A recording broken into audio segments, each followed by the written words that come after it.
Hey y'all, welcome to an email episode of the Millennial Management Podcast. And I am your host, the Millennial Manager. And you can follow me on Instagram and TikTok under that same name. So let's get into it. What are we talking about today? I have several emails that I definitely want to read and make sure that my listeners are aware that there are some situations in the workplace that are just jacked up to the max. Okay. There are going to be some times where there is the advice you are looking to hear is what's going to keep you there. But the advice that you need to hear is that you need to get the hell up out of there, baby. No, you don't ever deal with no bullying situations. You don't ever deal with racism in the workplace. Okay. So I'm just giving y'all a little warning. Because if you were looking for me to tell you how to navigate through bullying, racism, where you would still remain at that place, baby, no. I'm not going to do that. Okay, I'm going to tell you to go ahead and move on. All right, now our first letter comes from Betty. And Betty says, hey, my name is Betty. I'm based in Baltimore, Maryland, where I work in healthcare administration. I've been following you on Instagram for months now, and I really appreciate your advice. Well, thank you so much for following me. I appreciate your support. I recently found myself in an awkward situation at work, and I need your insight. Now, they go on to say that about a year ago, they moved to Baltimore from North Carolina, and the salary that they have is not enough. Okay, and we all know this because inflation is a mother and everybody is having to deal with it, whether you make $100,000 or you make more than that. It is definitely causing some issues depending on where you live also. Now, this person moved to Baltimore from North Carolina, and they realized that the $85,000 salary that they have does not stretch. While they are able to cover their bills, they are living check to check. Okay. Now, what they want to do is get a second job, but the second job is at a local country club.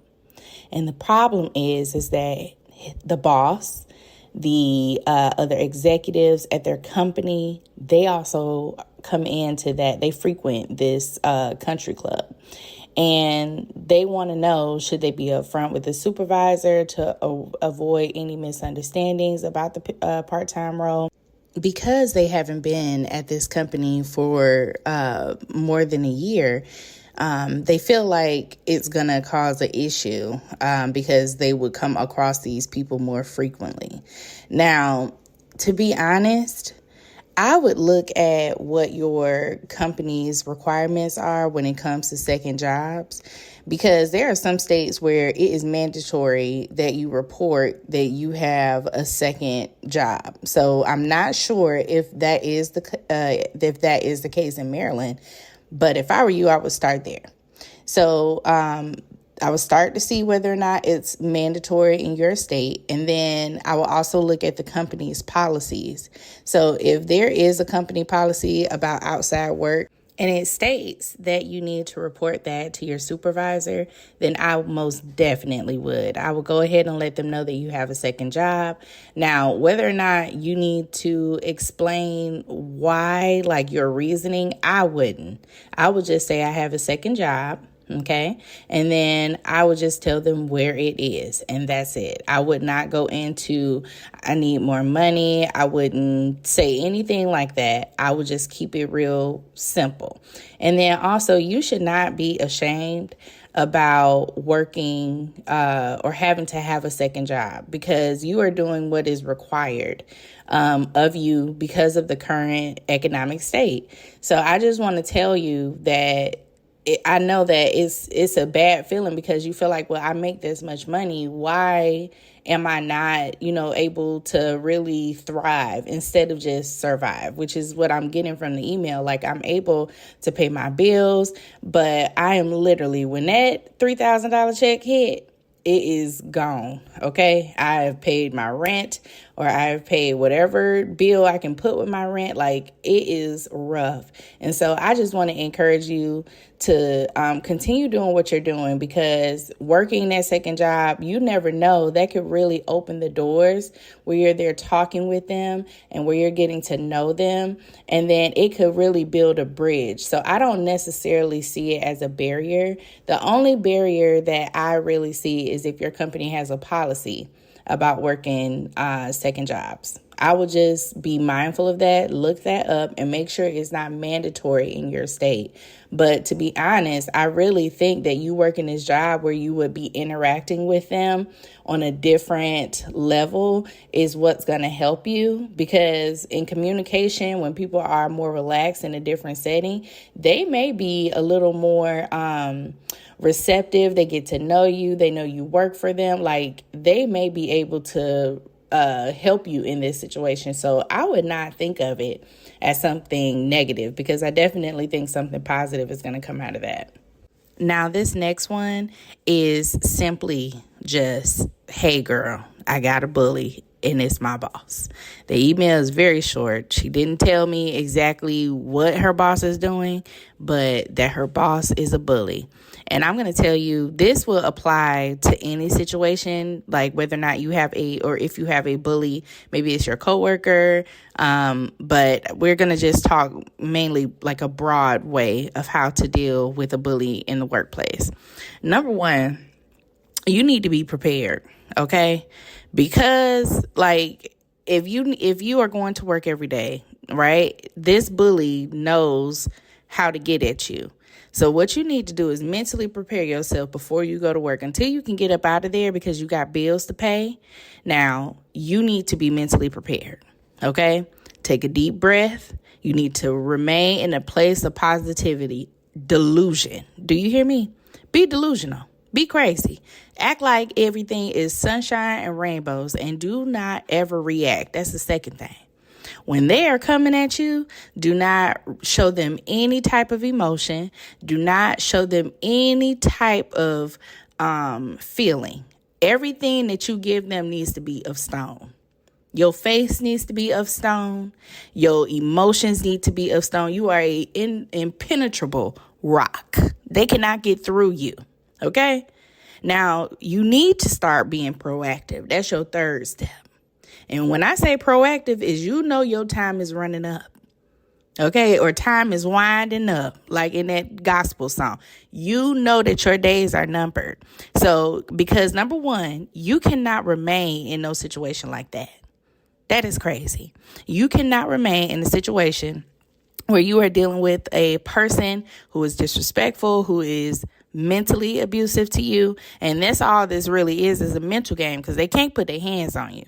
So they're going to find other ways to come at you. And if I were you, you know your days are coming. You need to start updating that resume. Okay? Get that resume ready. And then what I want you to do is start actually applying for jobs. You need to put it out. I don't care how much money you make. You may have to take a financial hit. Do you want money or do you want peace? You're going to have to really make that decision. And some of y'all need to make that decision right now. Do you want money or do you want peace? Okay. Now, the last thing is that when you are interacting with this person and they are hinting that it's coming, right? That you know what the flow is. You know their behavior because you've been watching them. Okay. Now, what you need to be doing is documenting, baby. Every interaction that you have with this heifer, you need to document. You need to write it down. You need to say on Tuesday, September 3rd at 8:05 a.m., this is what was said.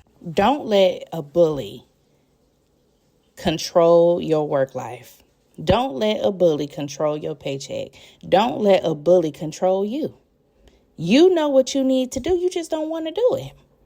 You think that it's going to change, baby. It's not going to change. The behavior is going to get worse. Mentally, it is just not healthy to be in that environment. And so I want to see you somewhere else. I really hope that you give me an update on this situation. Send an email so that we know, that the Bettys know that you good and that you done got out of that situation and that you are starting to really be in a better place, because this is terrible. I'm so sorry, honey.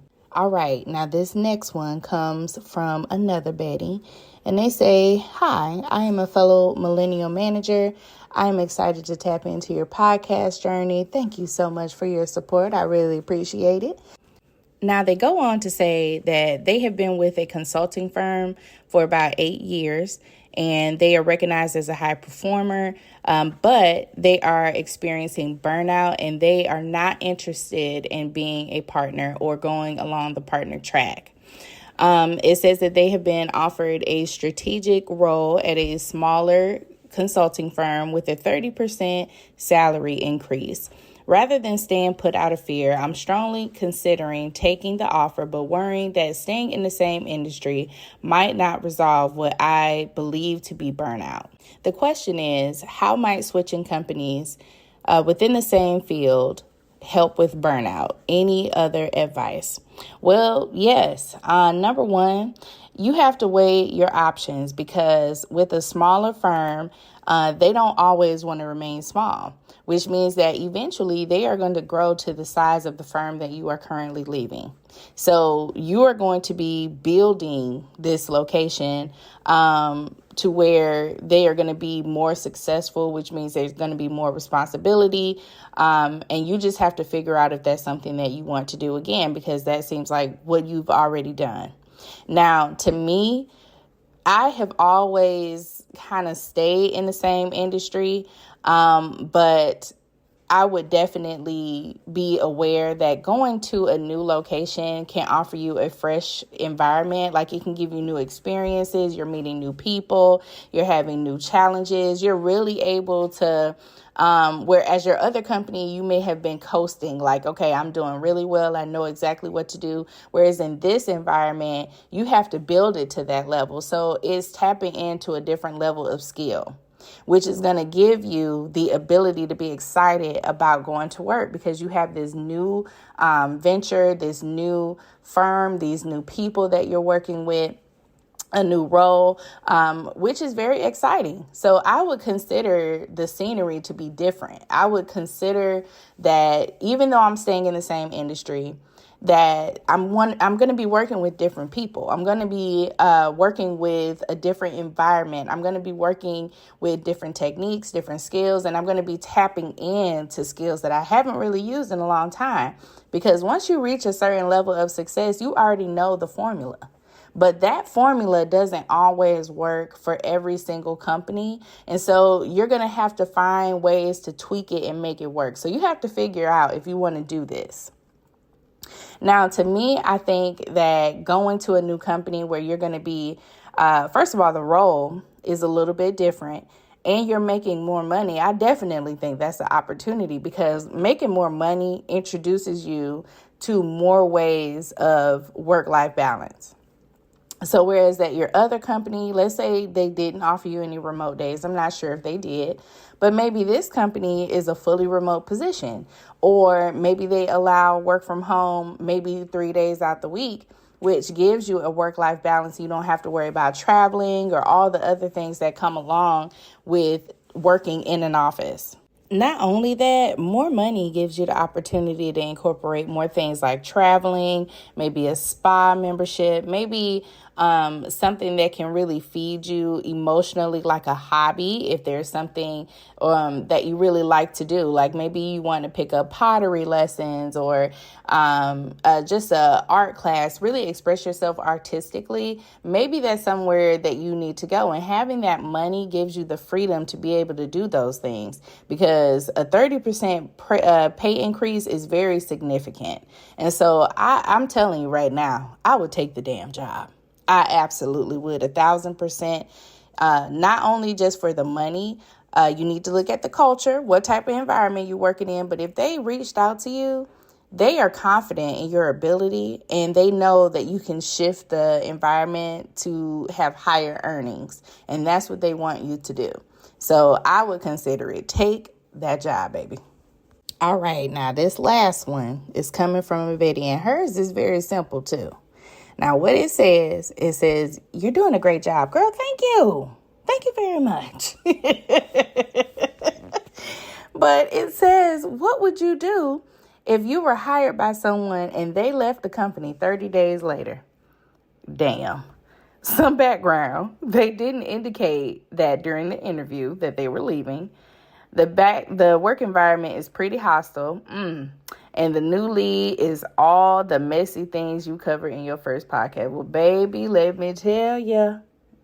Technically, you are on sabbatical. When you start applying for new jobs, you are on sabbatical. Do you hear me?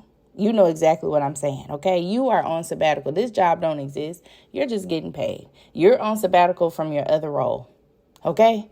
This job don't exist. If that lady left that job, she set your ass up. She set you up because she knew what you were about to walk into and didn't warn you, made it seem like sunshine, rainbows, because she knew that you were about to be set up and you was going to have to deal with these crazy folk at this job. So right now, even though you're getting paid, wink, wink, you are on sabbatical, okay? So when you start applying for jobs, what is this time gap? Yeah, I've been taking a little break. I've been traveling. I don't care if you travel to your damn yard. You've been traveling. I don't care if you just travel to the grocery store. You've been traveling. You've been on a trip. You didn't say how far, okay? Make up something. If they ask you, oh, where did you go? Oh, I spent a little time out in California. Some places you've been that you know. Oh, yeah, I went to spend some time with my mom in Kentucky. Okay? I took some time off work to go visit family, to travel, and I'm on sabbatical, and now I'm looking to get back into the industry. This job does not exist. Okay? All right, y'all. Now, that is it for today's email episode. The email episodes are going to come out every single Wednesday, in addition to our new podcast episodes that come out every Friday. Send your email questions to themillmanagementpod@gmail.com. Follow me on Instagram, TikTok, The Millennial Manager, Brandy, The Millennial Manager on Facebook, and let me know what y'all think. So thank you so much. Make sure you share. And I will see y'all on the internet. Bye, y'all. Y'all have a wonderful work day, and let me know if you have any questions via email. Bye-bye.